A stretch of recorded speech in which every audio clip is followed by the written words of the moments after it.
O suprimento invisível, Joel Goldsmith. Capítulo 10. O poder temporal não é poder. Para a consciência transcendental, o poder temporal, seja ele de natureza física ou mental, não é de forma alguma poder. O único poder é a consciência do poder único e o reconhecimento do não poder de tudo mais. Quando o povo de Ezequias veio até ele e disse: "Os exércitos inimigos avançam contra nós e são muito mais numerosos do que os nossos", ele replicou: "Não temais. Eles têm apenas o poder temporal, o braço de carne. Nós, porém, temos o Senhor Deus." O mestre disse a Pilatos, o grande poder temporal da época: "Não tens poder sobre mim, exceto se te for dado pelo Pai." Assumam a tarefa de compreender o que essas duas passagens significam. Vocês poderiam agora mesmo voltar-se para um país hostil e com o coração aberto e honesto declarar: "Não tens poder sobre mim", ou "Tens apenas o poder temporal ou braço da carne." Poderiam dizer isso e sentir-se realmente em completa segurança? Claro que não. Só poderiam fazê-lo quando compreendessem que o poder temporal não é poder algum. Na medida em que ganharem confiança e certeza na onipresença, saberão que o poder temporal não é poder. O princípio do não poder. Alguns de vocês que se dedicam ao trabalho de cura alcançaram até certo ponto essa consciência transcendental. Nenhum de nós consegue atingir essa consciência plenamente. Mas quem quer que se tenha ocupado de semelhante trabalho foi capaz de dizer à infecção, ao contágio ou à doença: "Vocês não têm poder." E viram-nos dissipar-se. Todos aqueles que já se fizeram de instrumento de cura provaram que, na presença de Deus, o poder temporal não é poder. Não há poder, e sim a constatação da presença de Deus. E isso já demonstramos com a soldagem de ossos fraturados, com a cura da cegueira e da surdez. Repetidas vezes provamos que o poder temporal não é poder. No mundo humano, existem inúmeros poderes temporais, da doença, do pecado, do dinheiro, da política, da guerra e etc.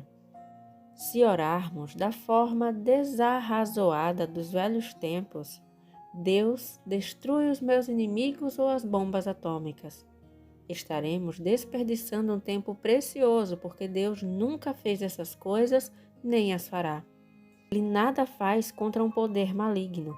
Não é um poder acima de outro poder. Deus é simplesmente o único poder, o poder total. As preces falhavam no passado porque tentavam superar o poder temporal, que não é poder.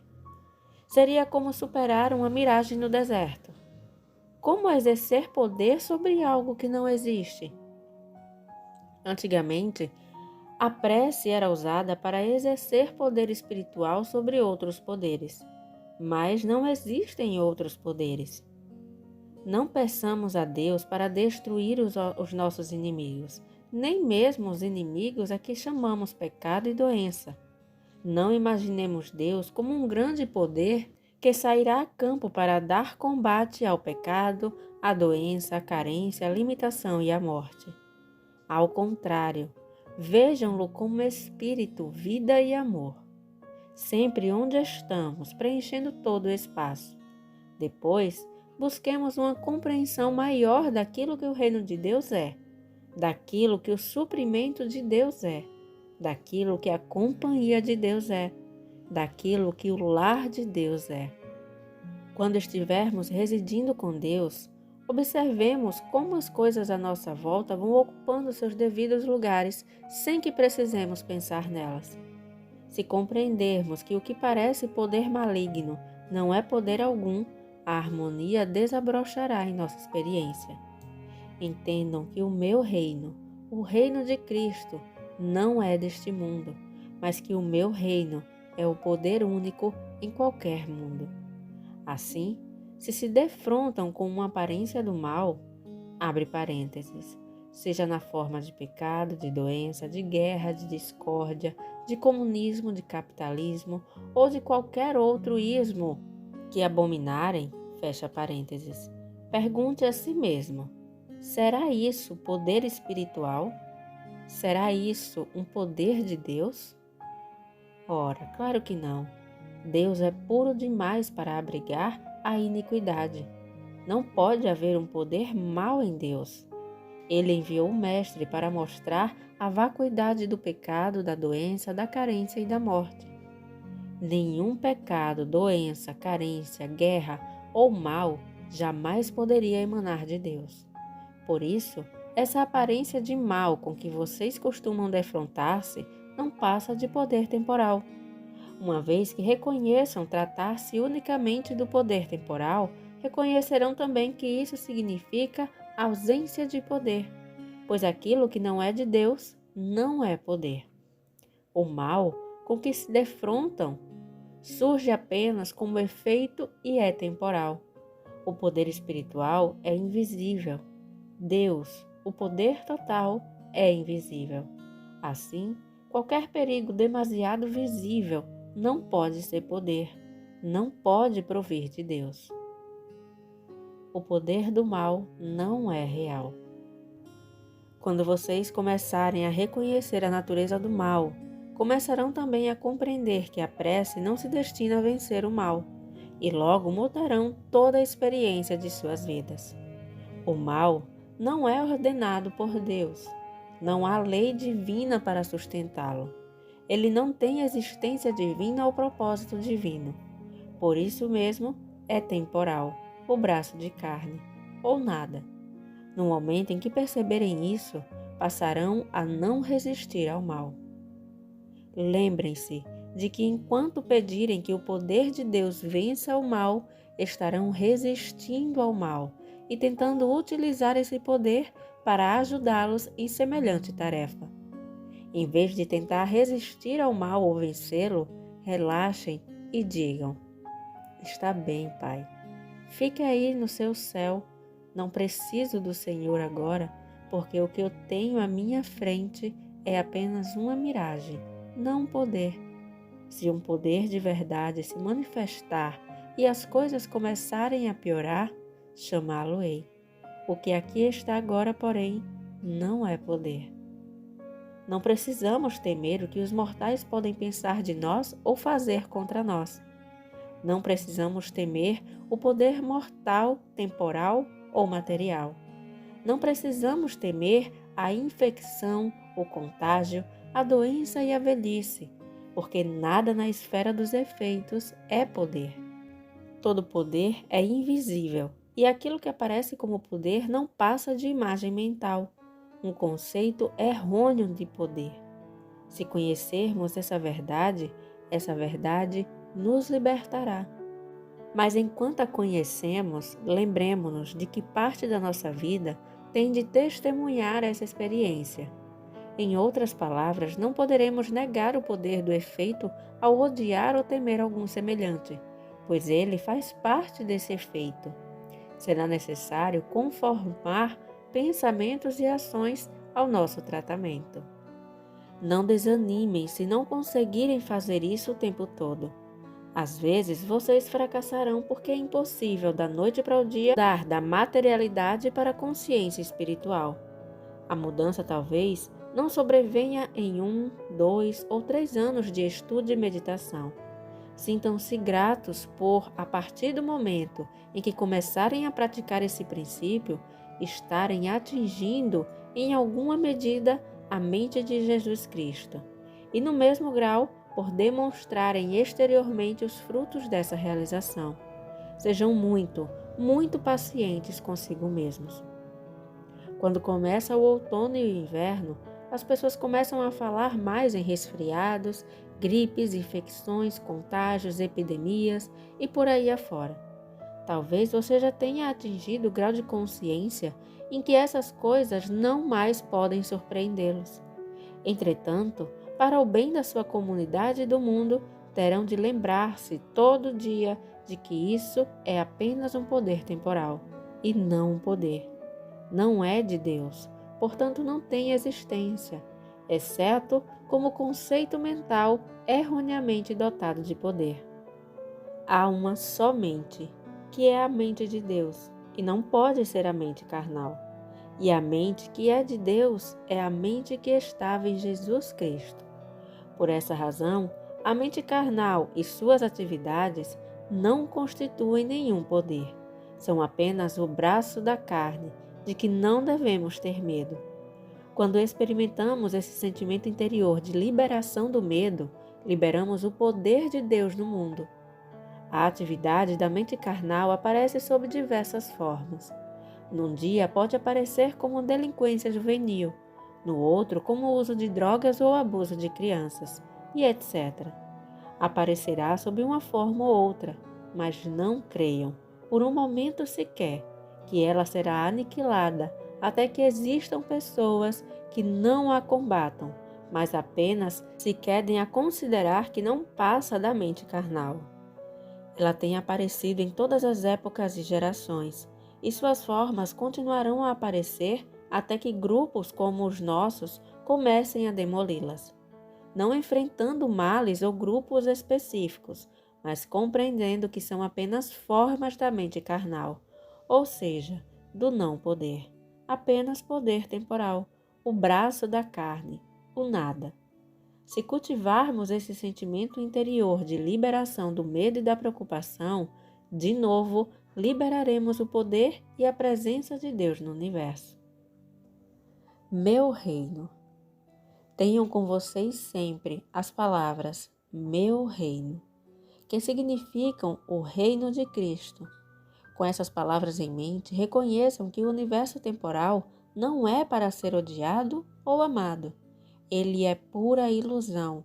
E onde parece existir o meu reino, o reino de Deus, na verdade existe. Meu reino é a realidade. O que os nossos olhos veem e os nossos ouvidos escutam não passa da superposição de uma contrafação que é o conceito temporal, um conceito de poderes temporais. Meu reino é intacto, é o reino de Deus, é o reino dos filhos de Deus. Meu reino está aqui e agora. Tudo que existe como universo temporal carece de poder. Não se faz necessário temê-lo, odiá-lo ou condená-lo. Basta compreendê-lo. Vocês testemunharão de várias maneiras que este mundo e as suas formas de doença, de pecado, de falsos apetites, de carência e de limitação começarão a desaparecer. Em seu lugar, surgirão condições e relações harmoniosas, o que provará o seu elevado estado de consciência. O seu estado de consciência é o eixo de tudo, pois o mundo é a exteriorização do estado de consciência. O que se semeia, se colhe. Se semearmos para a carne, colheremos corrupção, pecado, doença, morte, carência e limitação. Se semearmos para o espírito, colheremos vida duradoura. Pela palavra semear, entendemos estar cientes de. Se estivermos conscientes de que meu reino, o reino espiritual, é o reino verdadeiro, de que aquilo que os 5 sentidos aprendem carece de poder, é temporal, o braço da carne, então estaremos semeando para o espírito e haveremos de colher harmonia no corpo, na mente, no bolso, nos relacionamentos humanos. Entretanto, se continuarmos a temer o homem cujo fôlego está no seu nariz, se continuarmos a temer a organização política deste mundo, se continuarmos a temer a infecção, o contágio e as epidemias, estaremos semeando para a carne. Se percebermos que todo o poder se encontra no invisível, estaremos semeando para o espírito e haveremos de colher harmonia divina. Quando vocês refletirem sobre prece, tratamento ou meditação, recorram imediatamente aos seguintes termos: meu reino, o reino de Cristo, é poder. O reino temporal, tudo que vemos, ouvimos, degustamos, tocamos ou cheiramos não é poder, não vem de Deus. Ao fim, sentirão a paz interior que lhes assegurará que oraram corretamente.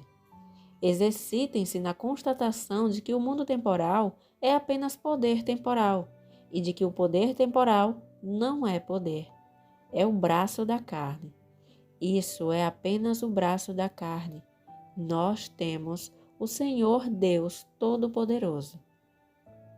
Quer dizer realmente que isso não é poder. O único poder é o invisível, o que eu de fato sou, e eu sou invisível. O mesmo se dá com o seu corpo. Ele é visível, portanto, não tem poder. Não pode sentir-se saudável ou doente. O poder está em nós, quer semeemos para a carne ou para o espírito. Porque quando a Escritura afirma, eu criei o bem e o mal, esse eu é humano, referindo-se a vocês ou a mim. Criamos condições errôneas em nossa experiência quando, em vez de aceitar Deus como onipotência, onipresença e onisciência, atribuímos poder ao universo temporal. Criamos o nosso próprio mundo, semeando ou não da forma correta. O que semearem, colherão. Significa apenas uma coisa: estarão vocês se conscientizando de que Deus é realidade, o único poder, a única lei? Ou continuarão a viver neste mundo finito, aceitando a sua crença em dois poderes, duas presenças, duas leis, duas causas? Modificamos o nosso mundo quando conscientemente decidimos viver na constatação consciente de Deus como o único poder, a única lei, a única causa. Modificamos todo o nosso mundo quando olhamos para fora e apreendemos o mundo finito dizendo-lhe: já que és apenas um efeito, o poder não está em ti. O poder não está em minha mão. O poder está no eu que sou. Eu o dirijo, bem como ao resto do meu corpo.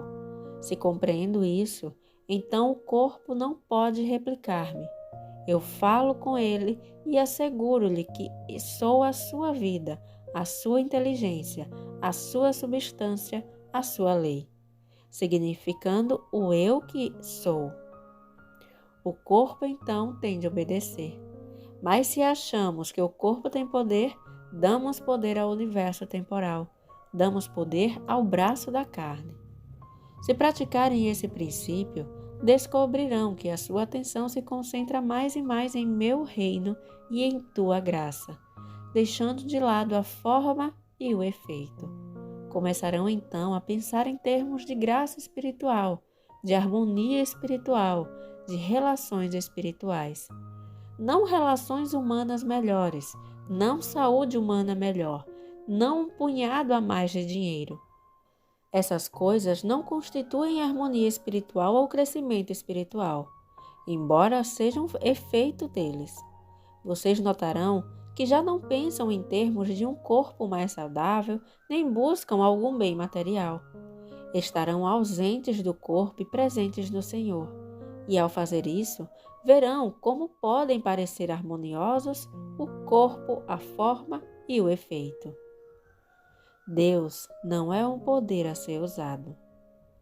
O poder de Deus não é para ser evocado pelos humanos e não é alcançado pela tentativa de influenciar Deus em causa própria. Não se trata de um poder contra o pecado, contra a doença ou contra a morte, tanto quanto a luz não é um poder contra as trevas. A verdade é que não há trevas, elas são apenas a ausência de luz. Não constituem nenhuma presença, nenhuma entidade, nenhuma substância que se possa examinar ao microscópio. Não é possível captar um pedaço da escuridão e examiná-lo, porque não existe essa coisa chamada escuridão. A escuridão é unicamente a ausência da luz.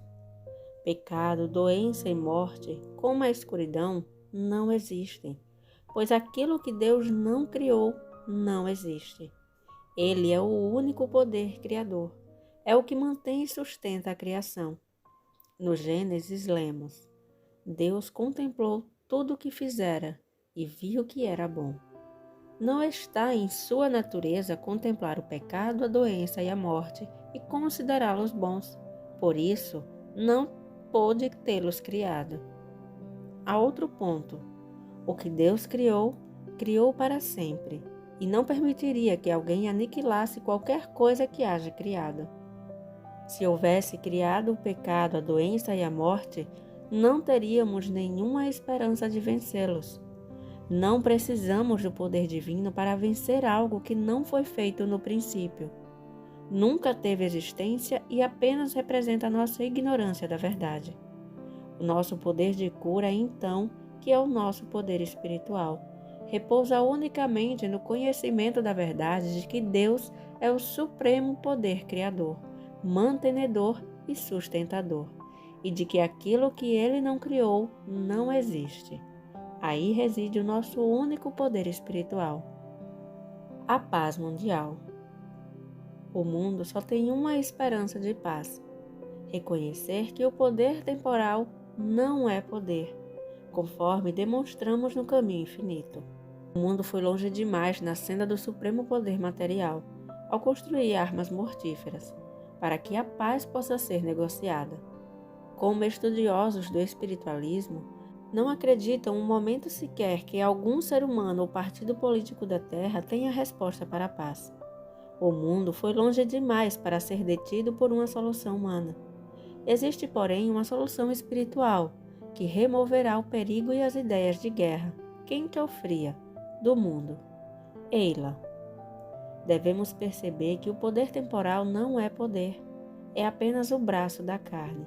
Enquanto nós temos o Senhor, Deus Todo-Poderoso, o Senhor Deus Todo-Poderoso é o único poder com quem alguém pode contar, o poder total. Ninguém tem exclusividade sobre ele. No momento, nós, do caminho infinito, somos os únicos que compreendemos essa verdade particular e a sua demonstração. Todavia, à medida que vamos demonstrando em nossa experiência, passamos a dividi-la com o mundo, pois só isso porá um fim aos problemas do mundo. A constatação de que o poder temporal não é poder e de que não devemos resistir a ele, tentar vencê-lo ou combatê-lo, mas quedar-nos serenamente na percepção de sua vacuidade. Do mesmo modo, se um membro de sua família fica doente, deveremos sentar-nos ao lado dele e dizer a nós mesmos: não acredito no poder temporal. Não vou fortalecer essa doença, o pecado ou falso apetite. Ao compreender então, isso é poder temporal que não é poder, veremos o parente, ou amigo ou vizinho, recobrar-se. Então, teremos provado, ainda que em parca medida, que o poder temporal, sob qualquer forma, não é poder. Eis a chave para a cura, eis o princípio da cura, e não há outro. Como seres humanos, talvez não tenhamos paz mesmo entre nós, porque a inveja, o ciúme ou a malícia estão fluindo, mas teremos paz entre nós caso reconheçamos individualmente que meu reino é aqui. Não o bem humano, não o mal humano, apenas meu reino, o reino de Deus. Se algum mal há entre nós, não é poder, não é uma pessoa, de sorte que não pode se manifestar e terá de morrer da própria nulidade. Se há algum mal, algum pecado, algum ódio, inveja, ciúme ou malícia, o que será? Apenas o temporal, o impessoal. Não haverá nunca pessoa em quem ou por meio de quem se há de manifestar. Trata-se do braço de carne, do nada. Nós temos o Senhor Deus Todo-Poderoso, o amor divino, a sabedoria divina, a única sabedoria, operando em nosso meio. Não a inteligência humana, não o amor humano, não a gratidão humana, mas a presença e o poder de Deus. Pensem no aposento em que se encontram. Procurem imaginar que qualquer mal, doença ou pobreza aí existentes são apenas temporais, temporários, sem vínculo com Deus, uma nulidade. Vocês têm o Senhor Deus Todo-Poderoso como vida, mente, alma e ser, e mesmo corpo. O corpo é o templo de Deus, o agente da cura. O próximo passo será deixar que o pensamento se expanda por toda a comunidade e compreender que, se há ali algum mal, o que será? A mente carnal, o impessoal, sem lei divina com que se sustente e mantenha. Notem como as condições melhoram rapidamente. Entretanto, se não puserem esse princípio em prática, ele não se tornará verdadeiro em sua vida, pois não há nenhum Deus misterioso sentado lá em cima para fazer isso por vocês. Vocês devem conhecer a verdade, e a verdade os libertará. Devem trazer essa verdade para o âmago da consciência em seus negócios particulares, coletivos, municipais, nacionais e mundiais.